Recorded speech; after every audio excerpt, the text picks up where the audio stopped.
বন্ধুরা সবাই কেমন আছো? আজকে রেসিপি পটল আলুর ডিমের ঝোল। পুরো ভিডিওটা দেখার জন্য অনুরোধ রইল। ডিমগুলি সিদ্ধ বসিয়ে দিলাম, অল্প একটু লবণ দিয়ে দিলাম। ডিমগুলি সিদ্ধ হতে হতে কি লাগবে কেটে নিলাম। পটল, আলু, পেঁয়াজ সবগুলি কেটে নেব।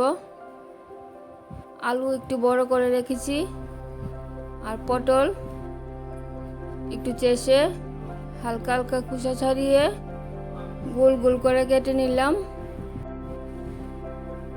মশলা জিরে গুঁড়ো, কাঁচা লঙ্কা ও আদা একসাথে পেস্ট করে নিলাম। ঝালটা আপনাদের অনুসারে খাবেন।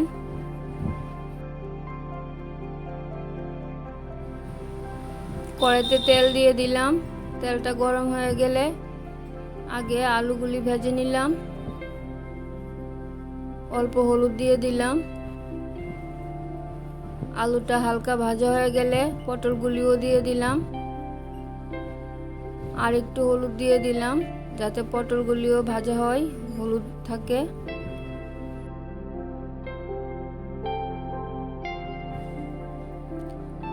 না হলে পটলগুলি সাদা সাদা থাকবে।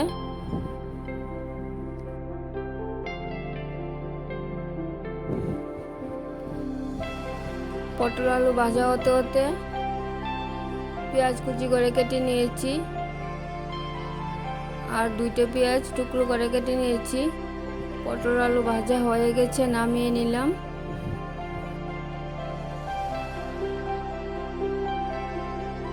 কড়াইতে তেল দিয়ে দিলাম। ডিমগুলি খোসা ছাড়িয়ে নিয়েছি। একটু ছুরি দিয়ে হালকা হালকা করে কেটে দিয়েছি।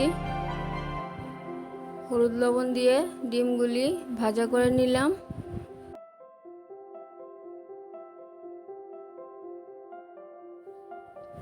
রেসিপিটা ভালো লাগলে চ্যানেলটাকে সাবস্ক্রাইব করবেন আর আমার পাশে থাকবেন। ডিমগুলি ভাজা হয়ে গেছে, আর একটু তেল দিয়ে দিলাম। ফোড়নে তেজপাতা, এলাচি, দারচিনি দিয়ে দিলাম, আর একটা শুকনো লঙ্কা দিয়ে দিলাম। আপনারা যদি ফোড়নে আরও কিছু ব্যবহার করতে চান দিয়ে দেবেন। ফোড়নটা হালকা ভাজা হয়ে গেলে কুচি করে রাখা পেঁয়াজগুলি দিয়ে দিলাম। অল্প লবণ ও হলুদ দিয়ে পেঁয়াজগুলি ভাজা করে নিলাম। পেঁয়াজগুলি ভাজা হয়ে গেলে মশলা পেস্টটা দিয়ে দিলাম।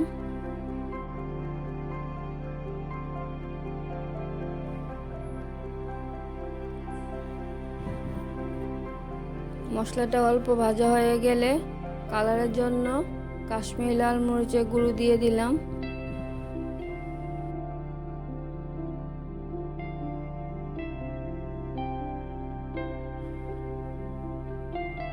টুকরো করে রাখা পেঁয়াজগুলি দিয়ে দিলাম। অল্প জল দিয়ে দিলাম। ভালো করে মশলার সাথে পেঁয়াজগুলি ভাজা করে নিলাম।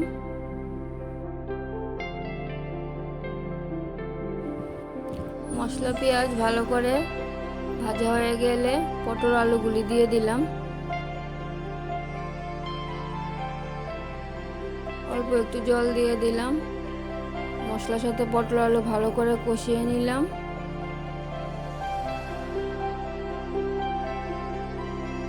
সব কিছু কষানো হয়ে গেলে গরম জল দিয়ে দিলাম।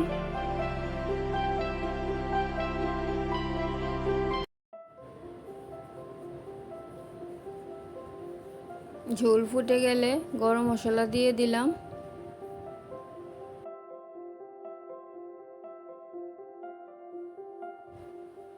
আলু পটল সিদ্ধ হয়ে গেলে ডিমগুলি দিয়ে দিলাম।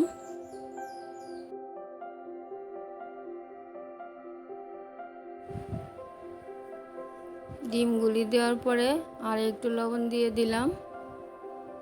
ভালো করে ফুটিয়ে নামিয়ে নিলাম। রান্নাটা আমার কমপ্লিট হয়ে গেল।